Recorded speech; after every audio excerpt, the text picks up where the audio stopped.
Hello friends, welcome to Thanivaruvan YouTube channel. Madurai to Goa போன road trip தான் நீங்கள் பார்த்துட்ருக்குறீங்க. இதுக்கு முன்னாடி பாட்டிலே வந்து நான் சொல்லியிருப்பேன், மதுரை டு பெங்களூர் போகிற வீடியோஸ் வந்து நான் எடுக்கல அப்படின்னு சொல்லிட்டு. இப்போ நம்ம வந்து ஹூப்ளியில் ஹோட்டலில் ஸ்டே பண்ணியிருப்போம். அந்த ஹோட்டலோட வீடியோவும் நம்ம சேனலில் இருக்கோம், தனிவருவனில் வந்து இருக்கோம். இப்போ நம்ம வந்து ஹூப்ளியிலேருந்து காலையில் கிளம்பிகிட்ருக்கோம் கோவா போகிறதுக்கு. ஹூப்ளி வந்து சேரவுமே எங்களுக்கு நைட்டு 12 மணிக்கிட்ட ஆகிடுச்சு. அதனால் நீங்கள் மேனேஜ் பண்ணி மார்னிங் வந்து இயர்லியாக கிளம்புறதுனா பிளான் பண்ணி கிளம்பிக்கோங்க. நாங்கள் ஹூப்ளியிலேருந்து கிளம்பிலே மணி ஒரு 11:30 மணிக்கு மேலே ஆகிடுச்சு. ஏன்னா ரொம்ப லேட் ஆகிடுச்சு கிளம்புறது. அதனால் வந்து வெயிட் பண்ணிகிட்ருக்கோம். ஒரு டோலில் வந்து வெயிட் பண்ணிகிட்ருக்கோம், ஹூப்ளி கிட்டே இருந்து ஒரு டோலில். அதுக்கடுத்து வழக்கம் போல் எங்கள் ரோட் ட்ரிப் வந்து ஸ்டார்ட் ஆகிடுச்சு. இந்த பிளேசஸ்லலாம் டிராஃபிக் வந்து டோலில் மட்டும்தான் இருந்துச்சு. மற்றபடி ரோடில் வந்து அந்தளவு டிராஃபிக் வந்து இல்லை, கொஞ்சம் ஃப்ரீயாக தான் இருந்தது. ஹூப்ளியிலருந்தே கோவா வந்து ஒரு 300 கிலோமீட்டர்ஸ் டிஸ்டன்ஸில் வந்து இருந்தது. நம்ம வந்து ட்ராவல் பண்ணோம். நம்ம வந்து கோவா போய் சேரவே டைம் ஆச்சு. ஏன்னா வந்து டிராஃபிக் இல்லைனாலும் உங்களுக்கு வந்து லஞ்சுக்கு இங்கெல்லாம் வந்து நாங்கள் மாட்டிட்டோம் மத்தியானம் டைமில் வந்து. ஆனால் லஞ்சுமே வந்து வெளியில் ஆன் த வே போகிற இடத்துல தான் வந்து சாப்பிட்ற மாதிரி இருந்தது. இந்த பிளேசஸ்லாம் ஹூப்ளி தாண்டி கோவா போகிற வழியில் இருந்த வில்லேஜஸும் இருந்தது, கொஞ்சம் சிட்டி மாதிரியும் வந்து இருந்தது. நல்லா இருந்தது, சூப்பராக இருந்தது வியூ. ஆனால் அன்றைக்கி செம வெயிலாக வந்து இருந்தது, ரொம்ப வெயில் இருந்தது. கோவா போகிறது வரைக்குமே வெயில் இருந்துச்சு. அக்டோபர்லலாம் வந்து நம்மளுக்கு கிளைமேட் சேஞ்ச் ஆகிருக்கும். ஆனால் வந்து அந்த டைம் வந்து நாங்கள் போன டைம் வந்து கிளைமேட் வந்து கொஞ்சம் வெயிலாக தான் வந்து இருந்தது. உங்களுக்கு இந்த வீடியோ பிடிச்சிருந்தா லைக் பண்ணுங்கள், ஷேர் பண்ணுங்கள், கமெண்ட் பண்ணுங்கள். மறக்காமல் நம்ம தனிவருவன் யூடியூப் சேனலை சப்ஸ்கிரைப் பண்ணுங்கள், ஆல் ஐக்கானை ப்ரெஸ் பண்ணுங்கள்.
இந்த பிளேஸ் ஃபுல்லாகவே கர்நாடகா தான். கர்நாடகாவில் தான் நம்ம வந்து ட்ராவல் பண்ணி கோவாவுக்கு போயிட்டுருக்குறோம். பாருங்கள் எவ்வளோ சூப்பராக இருந்துச்சு அப்படின்னு சொல்லிட்டு பச்சை பசேல் இருந்தது. ஆக்சுவலி கோவா வந்து உள்ளக்கே நாங்கள் அங்கே போய் வீடியோ எடுத்து போட்டிருப்பேன். அதை விட இந்த ரோட் ட்ரிப் நல்லா இருந்தது. அங்கே வந்து கொஞ்சம் கன்ஜஸ்டடாக இருந்த மாரி ஃபீல் ஆச்சு நார்த் கோவாவில். சவுத் கோவா சூப்பராக இருந்தது. அதோட கம்பேர் பண்ணையில் இந்த ரோட் ட்ரிப் கூட சூப்பராக இருக்கும் பாருங்கள். ஏன்னா இது கொஞ்சம் ஃப்ரீயாக நல்லா ஜாலியாக ஒரு ஃபாரஸ்ட்டுக்குள்ளே ட்ராவல் பண்ணுறது மாதிரியே இருந்துச்சு. ஏன்னா ரொம்ப வண்டி வந்து வரல இந்த பிளேசஸ்லலாம் வந்து கொஞ்சமாக தான் வந்து வண்டி போச்சு. ரொம்ப இல்லை, ஜாலியாக இருந்தது இந்த பிளேஸில் ட்ராவல் பண்ணும்போது, காரில் போகும்போது. அப்புறம் என்ன லன்ச் டைம் ஆகிடுச்சு, ஒரு 3 மணி போல் ஆகிடுச்சு. 3 கிட்ட நெருங்கி வரும்போது பசிக்க ஆரம்பிச்சிருச்சு எல்லாருக்கும். ஏன்னா நாங்கள் காலையில் கொஞ்சம் சாப்பிட்டுட்டோம், 10 மணிக்கெலாம் சாப்பிட்டுட்டோம். 3 மணிக்கு பசிக்க ஆரம்பிச்சிருச்சு. அப்போ நாங்கள் ஹோட்டல் தேடி அலையும் போது இந்த ஹோட்டலில் போய் நாங்கள் மாட்டிக்கிட்டோம். போகிற வழியில் எந்த ஹோட்டலுமே இல்லை, இந்த ஹோட்டல் தான் இருந்துச்சு. வேறு வழி இல்லை, ஃபஸ்ட்டு இருந்தாலும் நாங்கள் வந்து போயிட்டோம். போனால் இங்கே வந்து டைமே இந்த ஹோட்டல்னால தான் டிலே ஆகிடுச்சு. ஒரு 1 hour கிட்ட ஆக்கிட்டாங்க சாப்பாடு கொண்டு வந்ததும். அதுவும் நீங்கள் சாப்பாடு வந்து ரொம்ப நல்லா இருக்குன்னுலாம் சொல்ல முடியாது, ஓகேன்னு சொல்ல முடியாது. கொஞ்சம் ஆவரேஜாக தான் வந்து இருந்தது. ஏன்னா அவங்க ஃபிஷ் ஃப்ரைலாம் கேட்க கோவா ஃபுட் அந்த ரவா போட்டு மீன் பொரித்து எறா பொரித்து கொண்டு வந்து கொடுத்துட்டாங்க. ஏன்னா இங்கே கோவா கிட்ட இருந்ததுனால வந்து இந்த ஹோட்டலில் சரி சீ ஐட்டம்ஸ்லாம் வந்து கொஞ்சம் நல்லா கிடைக்கும் அப்படின்னு சொல்லி ஆர்டர் பண்ணது வந்து அவங்க கோவா ஃபுட்டு மாதிரியே வந்து அப்படி கொடுத்துட்டாங்க. அதோட ரைஸுமே வந்து நார்மல் ஆர்டர் பண்ணதுமே ரொம்ப டிலே பண்ணாங்க. சப்பாத்தி மட்டும்தான் வந்து அவங்கள்ட்ட அவைலபிளாக இருந்தது. மித்த ரைஸ் எல்லாம் வந்து நாங்கள் போனப்போ தான் உட்காந்து சமைச்சிக்கிட்டு இருந்தாங்க. அதில் வந்து சிக்கன் ஃப்ரைட் ரைஸ் மட்டும், அந்த ஃப்ரைட் ரைஸ் ஐட்டம் மட்டும் வந்தது.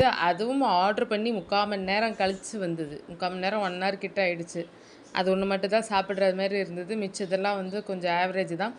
அதனால் நீங்கள் இந்த மாதிரி லாங் ட்ரிப் போகையில் பல்காக ஸ்நாக்ஸ் வாங்கி வச்சுக்கிறது ரொம்ப நல்லது. இந்த மாதிரி எதுவும் கிடைக்கலனா அட்லீஸ்ட் ஸ்நாக்ஸையாவது குறிச்சிட்டு ட்ராவல் பண்ணலாம். அதுக்கடுத்து ஸ்நாக்ஸ் தான் சாப்பிட்டுட்டு அப்படியே வந்து வண்டியிலே ஸ்நாக்ஸ் சாப்பிட்டுட்டு தான் வந்து போனோம். அதே மாதிரி நீங்கள் போகும்போது ட்ராவலுக்கு இந்த மாதிரி லாங் ட்ராவலுக்கு கிளம்பும்போது ஸ்நாக்ஸு கொஞ்சம் வந்து ரெடிமேட் மிக்ஸாக இருக்கிற ஐட்டம்ஸ் ஈஸியாக பண்ணுற மாரி நூடுல்ஸ், ஓட்ஸு அந்த மாதிரி ஐட்டம்ஸ் எல்லாம் நீங்கள் வந்து எடுத்துகிட்டு போய்க்கோங்க. ஒரு எமர்ஜென்சிக்கு நம்ம அதை குக் பண்ணுற மாரி இருந்ததுன்னா வந்து யூஸ் பண்ணிக்கிறலாம். நம்ம வந்து அதெல்லாம் நாங்கள் வந்து எடுத்துகிட்டு போயிருந்தோம். ஃபஸ்ட் எய்ட் கிட்டும் எடுத்துகிட்டு கிளம்புங்க, அதுவுமே நாங்கள் வந்து எடுத்து வச்சுருந்தோம், பேக் பண்ணி வச்சுருந்தோம்.